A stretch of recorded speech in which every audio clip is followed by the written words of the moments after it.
Merci beaucoup. Bon, tout d'abord, je tenais à me présenter. Je suis le docteur Ahmadou Bamba Diop. Je suis médecin généraliste. Je suis à côté du docteur Abdou Khadir Dia, également médecin généraliste, et du docteur Sosembay, qui est pharmacien. Bon, le dispositif qui est mis en place, c'est un dispositif qui entre dans le cadre de la couverture médicale du Grand Magal de Touba. Que nous savons tous, c'est un événement d'ampleur mondiale, vraiment. Donc, qui dit Grand Magal dit un grand rassemblement. Donc, maintenant, dans ce cadre, on a organisé ce dispositif-là, qui est pour les ressources humaines. Nous avons des équipes de médecins qui se relaient, 2 médecins le matin, 2 médecins également qui assurent la garde. Également, nous avons des équipes infirmières. Chaque équipe, on a 6 infirmiers par équipe, également qui se relaient. Également, c'est un dispositif qui prend surtout en charge les urgences. Vous savez bien que s'il s'agit des consultations foraines, des pathologies simples, je pense que ça ne pose pas de problème. Maintenant, ce qui pose surtout problème, c'est les urgences.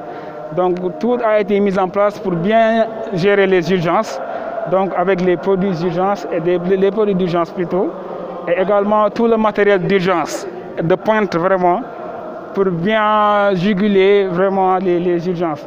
Donc, voilà, c'est surtout ça. Donc, on a également un poste de tri, le tri qui permet vraiment de détecter. Dans le contexte actuel, nous savons bien que c'est un contexte vraiment de pandémie de la Covid.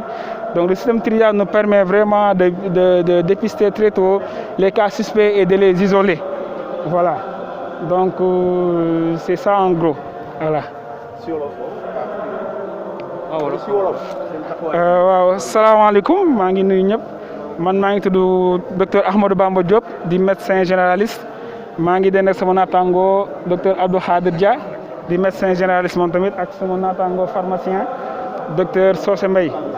waaw maanaam ñun moom ñoo ngi fii ci wàllum pajum màggal bi maanaam ku ne màggal ni mbooloo te mbooloo mi dañoo faral di ñëw si jumaa ji te ku ci ne amaana am ngay tawat yooyu traîner te amaana it mën nga fi ñëw benn tawat dab la tawat boo xamante ne mën naa laaj am paj moo xamante ne day yanu maanaam mën nga fay ñëw am urgence ku ne urgence nag ne rapidité ne réflexe ne aussi tamit wax matériel bu am solo boo xamante ne suñ ko amee buñ amee urgence dinañ ko mën a gérer.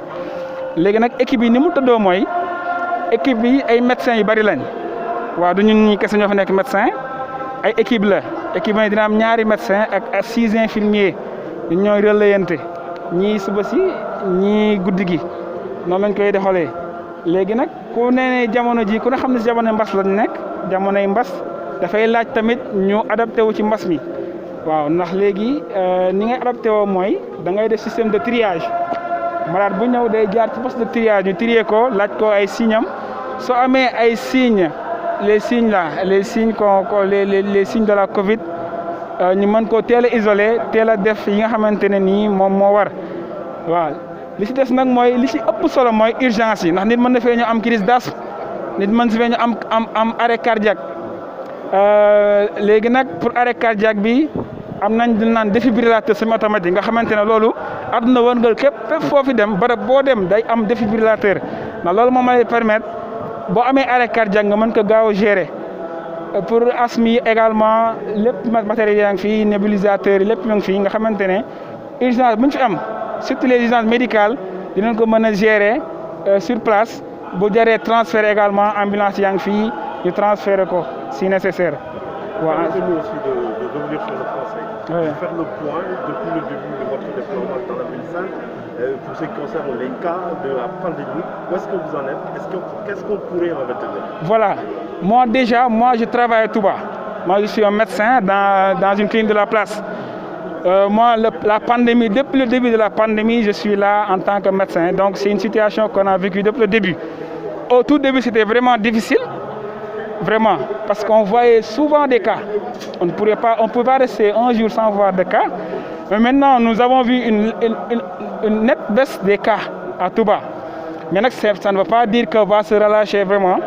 Les méthodes de riposte qu'on a depuis le début, on les continue avec le système de triage qu'on vous a parlé, qu'on vous a cité tout à l'heure, et également avec la prise en charge qui s'ensuit, trier, tester et également orienter. Je pense que depuis le début, c'est ça qu'on fait. Mes collègues à côté également se travaillent ici dans la ville sainte. Donc, en fait, pour s'adapter, l'adaptation n'a pas été difficile. Donc, on est là depuis hier, mais c'est une continuité de ce qui se faisait, ce qu'on faisait depuis le début de la pandémie. Donc, on a de la hantise de la pandémie. Donc, c'est vraiment une situation qu'on tient en compte. Et vraiment, une bonne riposte est mise sur place. Voilà.